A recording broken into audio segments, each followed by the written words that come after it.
Welcome everyone. I'm Simi and I have Laura here with me. So we are about to start a discussion.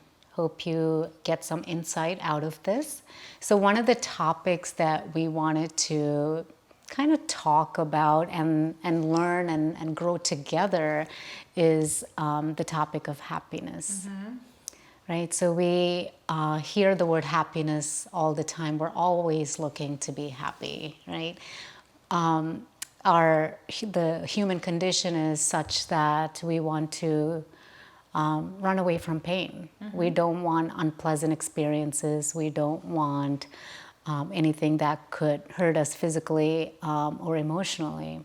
So anything that doesn't hurt us, we consider that happiness, right? And then anything that's pleasurable, we consider that happiness. So in yoga, we wanted to talk about what we have learned through the teachings and also our own experiences, what happiness is in yoga. So I'll let you start. Yeah, definitely. See me, I guess just on a personal note, seems like, well, let's just talk about something simple, happiness. I'm like, this doesn't sound simple. This is pretty complex topic, right? But we see the happiness as like, oh, it's just there. We just access it anytime, or like, what does that mean? Does happiness means that, you know, my bank account is a certain number and I drive a certain car, or, you know, my wife or my husband looks certain way, or I look certain way. Like, again, we all have, I guess, different understanding or conditioning what happiness is to start with. And I really liked how you touched upon that. The big belief is that the happiness is something what is not pain. The happiness is something opposite of what is uncomfortable, something what is, you know, discomfort, again, or pain, as you said, or something challenging, right? So if very often understanding, like if I'm in a challenging situation in my life, that I'm somehow not happy, or we allow that to overcrowd the sense of happiness. And again, from the yogi perspective, you know, I see yoga in like just as a broad, you know, science, as we just chatted about it as well, like ancient science. Yeah. It's, you know, it's not that we become happy by doing something. The happiness isn't a destination, right? I feel like the happiness is a choice every moment. And it's easier to say than to be in it. But again, it's a split second, it's a choice away, it's a decision away. And I believe, you know, and then often we get these questions of like, well, okay, well, if it's a choice away, what about all these responsibilities that we have in life? What about all the circumstances in our world in general as universal, you know, beings and the world itself? And that's, I think, where like the happiness, it's not just, I have happiness, I took it, it's mine now, right? It's not that. I feel happiness itself is everyday work, moment to moment awareness of recognizing that, you know, all is real is now.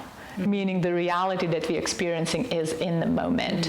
And as soon as we are away from that, either past or future, we are not in happiness. We are not in joy. We are not in the moment.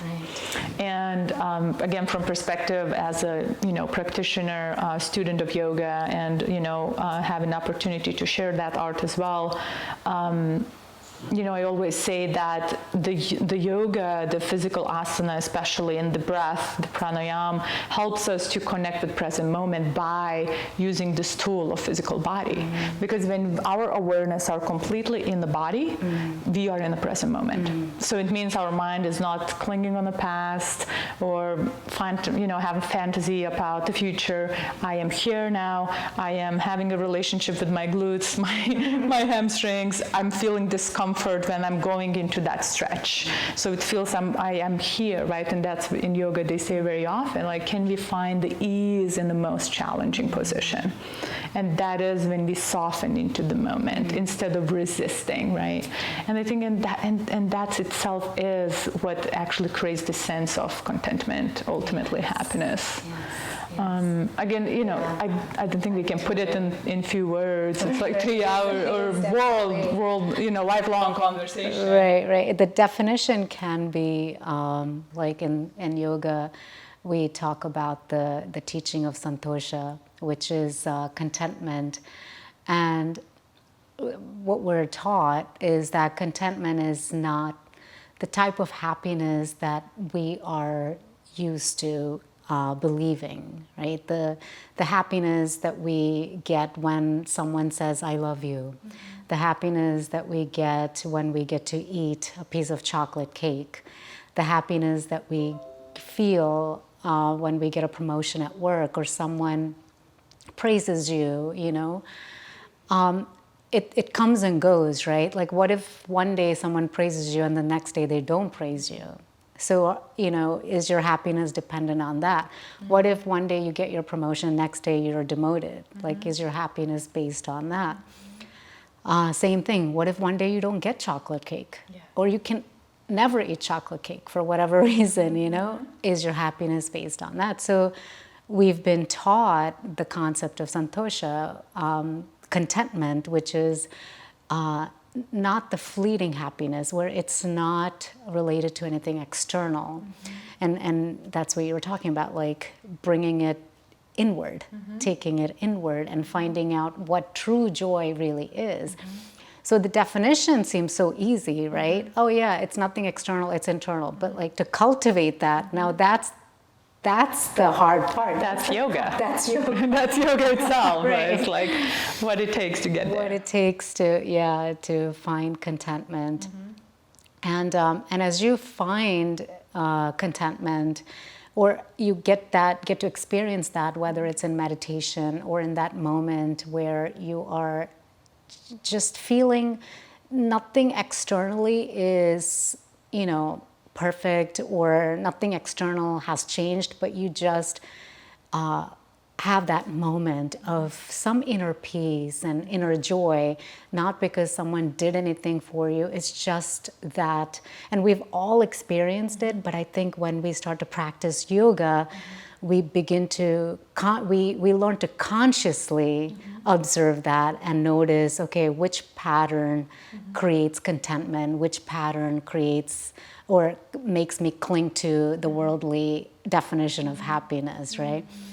So that's been interesting for me. That's been a real amazing revelation for me once I got into meditation and Buddhist teachings and now yoga. So yeah. Oh, definitely. I so agree. About the outside world of us. Again, like I've been praising about this book of the Technology of the Dreamer. He really talks a lot about how all our outside reality is manifestation or reflection of our inner state of being. So, if we are finding ourselves in situations which perhaps we don't consider as being content or happy or fulfilled, or what somehow in certain lack, well, if we bring it inward, what is actually reflecting, right? If the outside world is reflection of my inner world, where is that I can actually stop and pause for a moment? What is that I actually, my reality by me looking at my reality as a mirror of myself, I can see what is actually that my soul or my spirit, my being deeper inside of me is looking to learn. Right, especially it's huge in the relationships, and that's why they say you want to learn about yourself, get yourself in the relationship, any kind of relationship, friendships, boss, romantic, intimate relationships. But like again, constantly we seek it outside, it's just a reflection. It's like if we start seeing that our reality is a mirror, then we start actually noticing and catching the patterns, as you say, right? Like what is I like that visual that I always share, or I like it to apply to myself, and I share with the students and clients and friends and people. I like that pendulum vision. So think about like when something is hectic, pendulum is going from one to another. It's swinging fast, it's going all the way in, but the center, the contentment, is right in the middle. How can we slow down the pendulum so it even gets smaller swing, so we are always closer to that balance, to that center, to that core? And maybe I think when you just said that sometimes we're experiencing that inner contentment, and it's a moment, it's a split second. It's like, oh, that feels good. And then 3 minutes later, something happens and we forget about it, and then we get all caught up. So it's like that moment when pendulum just stops in the center, and then it starts swinging again, and that's okay. But the goal is to find these practices or reminders or something that reminds us, oh, well, there is a center. I know how it feels. I have the tools to get there. I have a people around that I can rely on to guide me if I need guidance in the moment, which is fine, right? That's why we are here for one another. But so that's like, I really like that pendulum thing. And like sometimes when I am far away from the center, everyone knows how that feels, right? Like we know how we feel when we are far away from the contentment, you know? Yes. I totally agree. I think it is becoming aware. I think we've talked about this, like until you know what it, you know, until you consciously experience or pause to feel what contentment, how contentment shows up, you don't realize that it exists, right? And then we like unconsciously start seeking and seeking and seeking. Oh, maybe if I go here, I'll find happiness. Maybe that's the, you know, the person, or maybe that's the job, or maybe that's the house, or maybe that's the, you know, I don't know, food, whatever it is, right? Like constantly seeking, okay, because that's how our monkey mind has been trained to constantly seek, seek, seek, to feel happy. And another thing I have been observing is not only running away from pain, people are also trying to run away from neutral emotions, you know, where you don't necessarily feel pain, but you're not like pleasurable, like it's not a pleasurable moment, it's just kind of like a neutral moment. And people don't like that. Like it was interesting, they feel bored and they feel like either something bad or good should keep happening, right? If not, you're not living. Right? Has to swing from one end to another, back and forth. But like actually the contentment, the neutral space happens, right? It's neutral. It's not, I mean, whatever direction you want to go. You want to go horizontal or vertical. It's either going up and down so fast, or it's a slower, and then eventually it becomes one smooth line, right? Like the yoga teaches the neutrality of the mind, and again, this conversation can go forever, right? Like so any kind of outside clinging, it brings us away from that neutrality, because again, then the mind gets involved, the brilliant mind, right? Thank you, brains. It gets so involved in all that concept about this or that outside of itself. And then we forget that actually the neutrality is the natural state, because we're so conditioned to always experience either bad or, you know, or good, whatever that is. Identification itself, it's already is a prison, right? The biggest lessons is when we start to identify ourselves by, I'm a woman, I'm a sister, I'm a wife, I'm teacher, I'm Laura, I'm whatever I am, it's already sending me away from the center. Right? Because it's, who said that? Right. Who created that, right? But like, how can I observe, I play the role in life, the specific role, I wear this hat when I'm in a specific situation, but still internally I know that none of this is actually me. Right. Because I'm none of those things. Right. I'm not my body, right? I'm not my identification, I'm not my name. I am just, I am. Right? I love that. I am that I am. And that is enough, the being itself.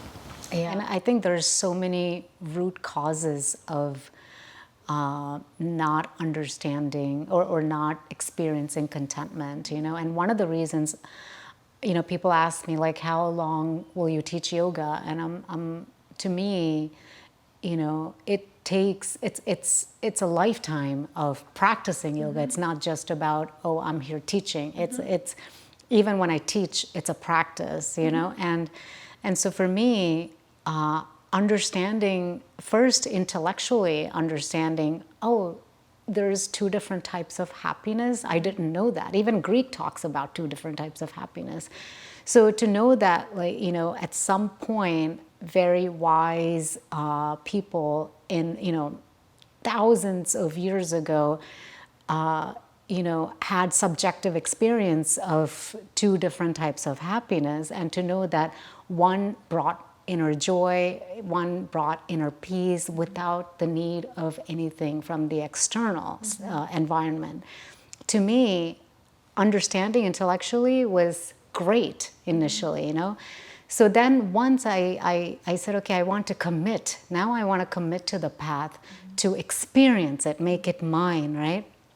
Once I made that commitment, I started to have moments of, that understanding of subjective experience of contentment.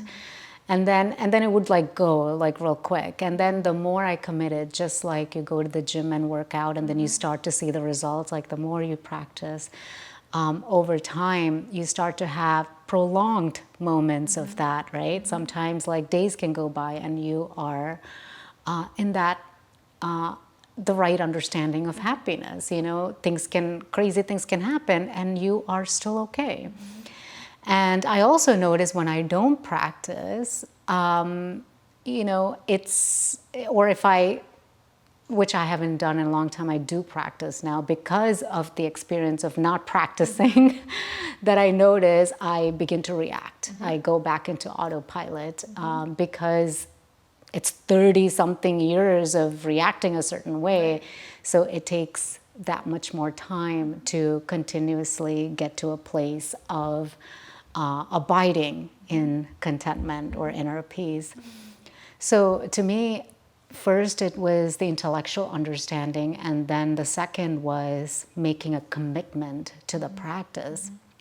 And once you start to recognize that, you start to make the right choices, even when it comes to who we want to be around, yes. What type of person you want to be, whether you're working in a corporate world or whether you're working in the yoga, in a yoga studio, or when you are talking with your, parents, your spouse, like who. The way we begin to, exist in those relationships, we feel different and the receivers feel different. Right? Because it's just response of who you are. Yeah. Anyway, if we are strong believers that we are creators of our own reality, we are the dreamers that dreaming this world. Right. If we're changing internally, everything externally is going to change. Yes. Yes. Right, and it's that that's the biggest part. And then, as you say, I like how you to put it in when I always say put it in the human words. Okay, tell me what's happening. Especially for those who's touching upon in the beginning, right? Like I remember when I started meditating, I was I would ask how do you meditate? Well, what do you do when you meditate? Well, you don't do. I'm my mind couldn't understand. What do you mean you don't do, right? So there's how do I start that journey? But I like how you said it, that, yes, it starts as a conceptual understanding for our intellect, for our mind, and then eventually it becomes a little bit more embodied in the body, and that's where asana comes in, right? So we can how does it feel to relax the body? How does it feel to engage the body? How does it feel to move in a certain way, but be aware of that movement? Yes. And then it becomes this as much more awareness we have of our own body. Again, I'm an advocate of building body awareness. Also, as a body work and massage therapist, it's so huge. It's such a wonderful tool that we have it with us all the time. And then eventually it becomes very internal. That the yoga, we take it outside of the yoga studio. We take it outside of the practice because our reality becomes a practice, constant practice. It's, maybe it takes for me to stretch a little bit and breathe to like allow my mind to get closer to the center, allow that pendulum to slow down, because that's a tool that I use. But end of the day, that is, still like from like a really big picture is still external thing. Yes. End of the day, we are always there. Everything we want or need or seek is already there. I love how you said that. And until it becomes a subjective experience, until you experience it, right? Most people brush it off. They're like, oh, what does that mean? It's here. But that's where the first, you have to believe that those type of two happiness, I mean, you don't even have to be a scientist or a yogi or a Buddhist or any wisdom teaching practitioner to understand that, right? Like as soon as you, there's this study that was done, like, someone who won a lottery, like they're so happy, and within a year, their happiness goes back to the same frame that, that they had maybe 2 years prior to that, so, or someone, that encounters a physical disability, they're very unhappy initially when it happens, and then after a few years, it goes back to wherever they were a few years ago. So we notice that type of external, it's constantly fluctuating, or someone, when you get a promotion, initially you're so happy, but a few months go by, you're back to the same stress level, acting the same way, talking the same way, so unhappy on a day-to-day basis, right? So we know all of those things doesn't keep you in this ecstatic place for the rest of your life. But so you just have to notice the day, notice the month, notice the year to see the fluctuations. And which is fine, it's a human experience, but if, there are people who have experienced that sense of contentment, and the contentment is such a beautiful place to exist in, right? Even when emotions are happening, the bottom of your, I don't know how to say it, but like it's almost like the bottom of the sea. It doesn't matter what's happening on the top. Like there is this level of it's all good. It's okay. Right? It's a stillness. Neutral, and it's like that's why like going deep, right? Getting still. That's the key to get in touch, to get to all these muddy waters to calm down. So we can like deep inside, deep in the core, down there is a contentment. And we all know it, but the belief we have in our mind that, somehow by me managing my outside life, I'm gonna get closer, which is absolute opposition of, can I create time and space for me, my body and my mind to sit still and actually contemplate what's really happening. Because as soon as we become still, there's no more distraction. And what happens? Well, pain comes up. Yes. Emotional pain, mental pain, physical pain, right? It all comes up because we don't want to feel it. So we distract it. Yes. So by all this outside world, we try to fix the outside world, believing or having fantasy about that internal sense gets fixed. So that's why we don't want to stop. And I am one of those people that the tendency of go, do, always being out there, again learning big lessons that actually none of this matters if I'm not feeling here, centered or as close as center. I'm just being played as a little doll, just move, like we would make a joke, moving the dirt. Yes. What we're doing, we're taking piece of something, move to another place, and then we're just moving objects around in our life. And then it's like, where's my happiness? Well, you keep moving dirt around, have fun, Have fun playing. Right. It's like, and it's just like, there's so many different schools about it, and so many different ways to approach it, and so many different people find different ways to get there. But end of the day, it is commitment to yourself, to ourselves, right? Commitment to myself. Like, what does that take for me to actually calm down? Just calm down, right? To sit down and calm down, or lay down, whatever it takes. Eventually, when we become so advanced, we don't need to sit still. Yes. We can keep on living our life and running a marathon and be in such a blissful, peaceful space. But is that Yes. So, end of the day becomes internal experience. It really is. And I think we all experience it differently as well. That's why it's very interesting to share how we understand reality differently. Yes. So my happiness is completely different than your happiness. Yes. What does that mean for you to feel content is different than what it means for me to feel content. I think that's why there's so much beauty in community and sharing that and like supporting in that way, like, well, that helps me.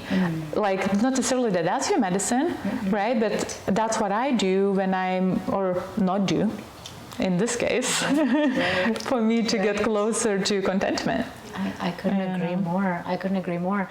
I mean, you talked about medicine, and I think I have shared this through one of my, actually I did share this through my blog post about when I was going through a really difficult time. I was written a prescription, to take medication so I wouldn't have these dark thoughts coming up.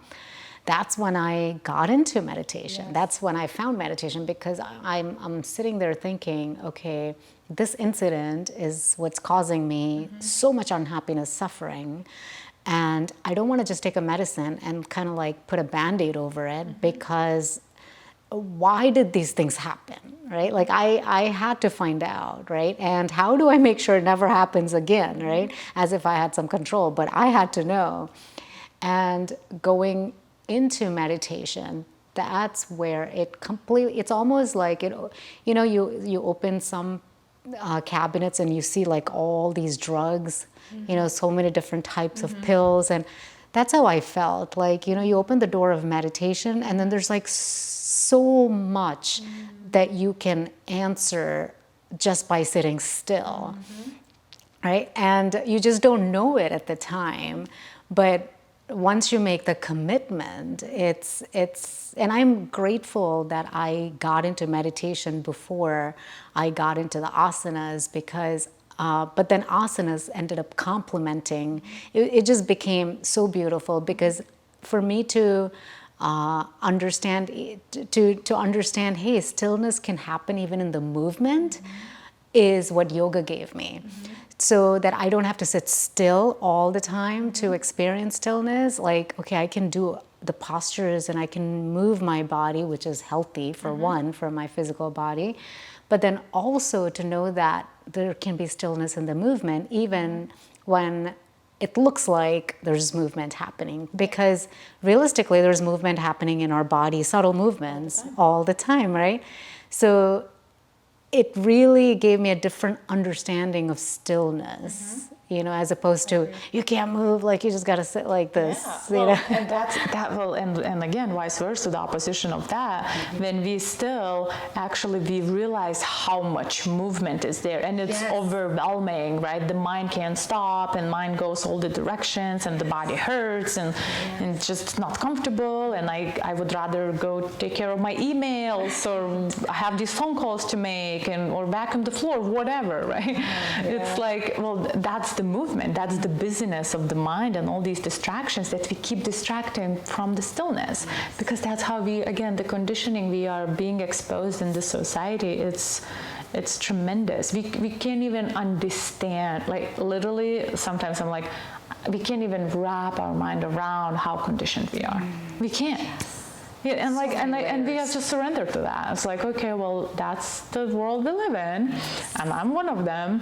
All I can do is to get closer to the contentment every day for myself. And then I can go around and radiate that, and I can share from my overflowing cup. Absolutely. Then I can. And sometimes I can't, right? Sometimes I need zoom out and just be to refill my cup, knowing that nothing outside of me is going to do it. Nothing. It's just effortless waste of time and energy. to try to find something to fill my cup. Nothing would do it. Nothing. No. So again, and it's hard to admit that. It's I don't like the word hard. It's challenging. It's like, but what you mean? But when I eat that chocolate cake, I actually feel really good. Well, your physical chemicals feel good, but deep inside, this is just a pill. This is just a Band-Aid. Another distraction, you know. And that's the other understanding, like, you know, the pleasure versus well-being, right? Like when you, you know, yeah, like when you eat that piece of, you know, a milkshake or whatever it is, you know, you just, not to say you shouldn't, you know, it's not about giving up everything and living an ascetic life. None of us, no one in yoga teaches that. No one in meditation teaches that, right? It's the understanding of the difference between pleasure and well-being so that you move towards well-being more and more. What's good for your well-being, right? Which is the physical, the mental, and the spiritual. Pleasurable is like, okay, you know this is what's happening in this moment and you are choosing to experience pleasure. But when you have the right mindset, you don't become addicted to pleasure, which is completely against our well-being. Right, you know, absolutely. I can agree more with that. I always, again, introduce this idea, or just putting in my clients as a massage therapist and body worker, you know, we see massage or body work as a treat. In the society. It's a treat. It's you know, white robe and strawberries and bubbles and champagne, whatever, and this like nice oil and lavender around, you know, great. Yeah, that's beautiful, nice, but that is not self-care. That is not active self-love. Active self-care and well-being is discomfort. It's pain. It's acknowledgement of like how actually we are not willing to give to ourselves. We are always giving away, how we feeling worthy or unworthy to receive, you know, and that's huge in the society, you know, and the well-being, that self-care, as you talk about, it is not easy. It's work, it's practice, it's determination, it's yoga. It's like, it's constant showing up every day, moment to moment. You know, we fail, we stand up, we go, and we fail again, we fall down, and we stand up again, and that's what it is. As closer as we get to where these moments of that well-being becomes much, much more bigger. I also always like to put that, like, I don't know, the way my mind works, I'm having a visual, so I always like to use that to help people to put it in the mind so we can understand the tangible.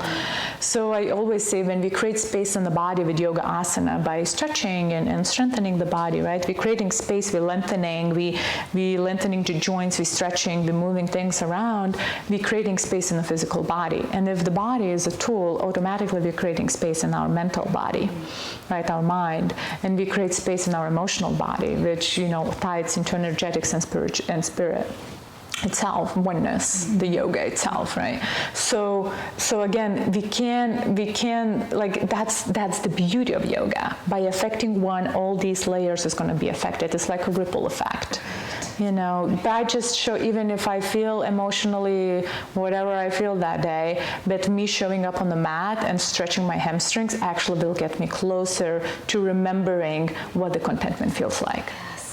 Because it's not that it's not there, it's always there. It's just what is clouding us from that sense of happy, this sense of joy, this sense of contentment, you know.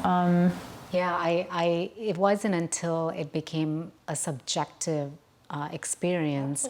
I started to, you know, we always talk about, oh, look at this sky, look at this beautiful flower, look at this wonderful bird, you know.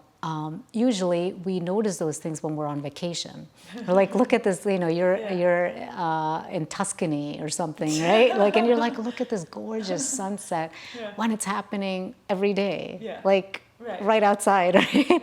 But we always don't take the moment to notice that. And these are the things you start to notice, that so much is happening around us. And we don't have to travel to some exotic place. I mean, that's fun, but you don't have to travel anywhere to see all the gross and subtle things that are happening, like big things happening, like the sunrise and sunset, to just watching the grass outside of your house grow, and you see insects and you see a beautiful plant. And so to me, just walking outside is a different experience now, as opposed to the old me before all this understanding. I'm always somewhere else. Like, I'm always like, okay, even when I'm getting ready, I'm already where I'm supposed to be. And then I walk out, I don't see half of the things around. I just like go get in the car and then On the next thing. On the next task. next task, right? Yeah. It was just an unconscious, like there was no awareness that, that, hey, I think you really talked about it in the beginning, which is there's contentment right here, right now, right? And we're just not open to it. Yeah, it's a right? choice We're just away. not, yeah. Because all these distractions clouds our mind. Like, again, it's not that another thing, like beautiful teachings, right? We're seeking for contentment. We're seeking for, as soon as we start seeking for our psyche, it's already, so it means I don't have it. Yes. Yes. So just to believe that actually I am happy, I am whole, I am healthy, is already indicating for my mind that I am all of those things. Instead, I'm seeking for well-being, or I'm seeking for contentment. No, I'm actually seeking for pain. Yeah. I'm seeking for discomfort. So I find those things that is actually creating pain and discomfort in me, so I can peel them off, so actually I can sit back into my happiness. Yeah. Because what holds us away from happiness is what's clouding it. And that's what, when we try to resist the pain, emotional, mental, or physical, or we try to suppress the pain, or numb it, or put the Band-Aid, or sugarcoat it, or use, again, substances to suppress it, we actually running away from our own happiness. Yes. The only way to get there is to lean into the pain. I always say, can we, instead of resisting the pain and creating boundaries, that hurts, and the body contracts, and it's just like a knife, right, going through the body and mind and heart, and can we actually lean into it? Can I sit with my pain? Yes. Can I sit with my discomfort? Can I sit with my insecurities? Can I sit with my sadness and my grief and all of those things? So I can actually acknowledge that is just an emotion. It's not right or wrong, it's bad or anything. If I can step into neutrality, as soon as I do that, I shine the light, it falls off, I'm back in my contentment. I love that. I mean, obviously easy to say, but that is the practice. Or like finding, again, I like this phrase, reminding ourselves not to forget. What are the reminders? I see, Om sign, or I see Ganesh, or I see, certain things like the flowers, or yoga block. It reminds me, actually these things reminds me that there is this sense that I've been there, I remember that. Yes. Right? That's why we wanting, what we surround ourselves with is it's a reminder. It is a reminder. And it's so, initially, we definitely need more and more of those reminders, and that's why that commitment is so important. And over time, like as you were saying, and let me finish that train of thought. Over time, you start to notice that you're able to just find it, right? Like, even if it's in a crazy situation, you're like, okay, let me tap in, it gets a little easier. But what I also love is, it's not something that we have to, for example, like if someone has a body of a bodybuilder, if someone never looked like a bodybuilder, we would be very suspicious. No, that's not possible. Why would I invest time into it? Because, I don't know if that's even possible. The beauty of this practice is that when you go into that world, you see people with not a lot, but who are experiencing and you know, existing, and you can feel that energy existing from that place, and then you compare it to the people who have so much and then constantly, you know, in a place of stress and anxiety and unhappiness. So you get to see these two worlds existing, right? Two worlds of humans existing. So that's when, to me, it's like, okay, it's a possibility, because here these people are doing it and living it, and that's all I needed for me to say, okay, I'm ready. You know, Right, I'm ready to go into pain. Yes, I'm into not, pain. like, yes, like, you know, there's it's not easy by any means. There's the, you know, and that's what it is. Like people say that, like, there is a bliss in what is the word? The bliss in like, not the delusion, what word I'm looking for, ignorance, right? Yeah. So again, there's a bliss in ignorance. What does that mean? We are suppressing, we don't want to go there. We creating a, you know, some kind of justification for why I don't want to be in discomfort. Right? Which discomfort is the ultimate transformation. For us to get there into that space, I see exactly what you're saying. For those who have practiced, for those who went into the pain, sit with the pain, looked deeper, okay, uncover that, oh, there's more, I know there's more, let's go down, let's go deeper, keep on going, right? And it's uncomfortable, and it's like, and it hurts, and it's cracking you open, you know, and then eventually it's like, oh, okay, that was great. I'm not crazy, right? Moving on, and then there's another layer, something right? else. Yeah, yes. like that's really revealing. Yeah, there's this meme I think was floating in on a Facebook or social media, that there was this, you know, woman sitting in like light, with all wearing white, like nice and peaceful, with a smile on her face. Like that's how people see meditation or yoga, right? The well-being. And then there's like underneath, there was this woman, like crazy face with her head back, and it's saying like, oh, I'm not crazy. Well, that's the healing. Yes. That's the journey, you know. And it's not, again, not a white robe and bubbles and strawberries, you know. No, that's just an external look. That's right? what we think. That we as think it is. Yeah. And so that's great. Yeah. Thank you so much. I think just by talking about it, it's amazing, like the energy that I feel, you know, that and also I feel blessed that we're able to experience these things through the yoga teachings, and so grateful for those teachings, and then also be able to share that with everyone watching. Thank you so much, Laura. Yes. I appreciate you. Thank you for coming and sharing your thoughts based on your, you know, experiences. So I appreciate you. Thank you.